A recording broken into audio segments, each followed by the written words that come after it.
akkam jirtan nagaa hordoftoota keenya. Tiitoraalii sooftiweerii isinii qabadheen daadhee jira. Sooftiweerii injiinaringii jechaadha. CAD/CAM warra jedhaman yookaan computer aided design warra jedhaman keessaa tokko. Sooftiweerii addunyaa irratti yeroo ammaa itti fayyadaman keessaa warroota akka CATIA, SolidWorks, AutoCAD, Mastercam kan jedhaman baay'eetu jira kan 3D hojjetan jechaadha. Kan inni irra isinii qabadhe SolidWorksdha.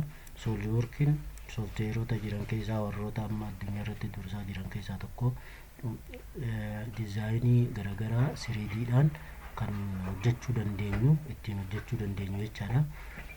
Sanirra darbee 3Ddhaan kan hojjenne kana deebinee 2Dtti jijjiiruufis haala salphaadhaan yeroo keenya qusannee kan ittiin manufaaktchara yeroo godhuu deemnu, yeroo oomisha karaa faaktarii ittiin dhiyeessinu haala salphaan irraa jenereet godhuu dandeenya. Akkasuma daayimeenshinii isaa awutomaatikaalii yookaan tokko tokkoon irratti baasuu dandeenya.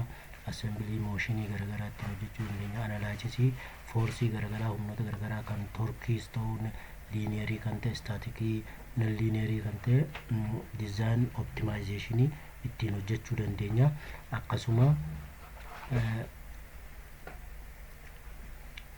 elektirikaalii illee elektiroo makaanikaalii diizaayinii ittiin hojjechuu dandeenya. Warroota akka meedikaalii kan baayoomeedikaalii jechaadha.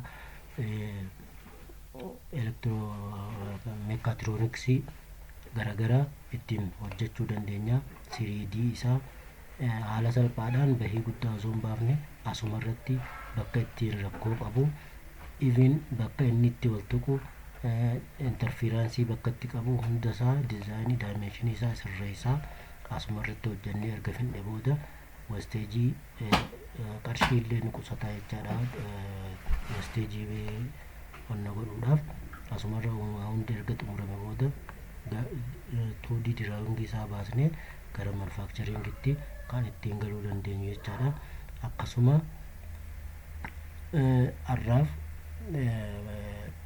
chaanaalli kunis haaraa waan ta'eef akka sabskiraayib gootan jechumaa fi yeroo itti aanutti ammoo guutuu jalqaba SolidWorks akkamitti akka fe'achuu dandeenyu irraa kaasee jalqabarraa kaasee waan hunda isaa tokko tokkoon isiniif qabadhee dhiyaadha. Haal duree tokkollee hin barbaadu, eenyuyyuu barachuu danda'a jechaadha. Kanaafuu chaanaala kanaas sabskiraayib godhuu hin dagatinaa. Gaafii yoo qabaattanis gaafii qabdan gaafachuu dandeessanii koomentii laayik godhuu hin dagatinaadha. Koomentii irratti waan gaafilee maal akka isin hojjetamuu barbaadu yoo jiraattees isiniif hin hojjedha. Keessattuu warra injiinaringii warra barachaa jiran mini piroojektiidhaaf faayinaal kan eebbaa piroojektii dhuma waggaa eebbaa jechaadha. Saniif baay'ee isin fayyada. Akkasuma indastirii keessa warra hojjetaniif kan manufaaktcharingii maashinarii fi kan garaagaraa indastirii garaagaraa keessatti warshaalee keessatti itti fayyadamuudhaaf baay'ee salphaasi sooftiweerii baay'ee salphaa ta'ee fi haala salphaadhaan barachuu dandeessan jechaadha. Chaanaala kana garuu sabskiraayib godhuu hin dagatinaa. Yeroo itti aanutti jalqabarraa kaaseen akkamitti akka jalqabarraaf kaa'amnee hojjechuu dandeenyu bal'inaan tokko tokkoon isin agarsiisuuf yaalii godhaa. Isinummaan barachuudhaaf qophaa'oo ta'uu qabdanii. Har'aaf ammoo sabskiraayib godhaa. Chaanaaluma kana isin wajjin wal barsiisuufin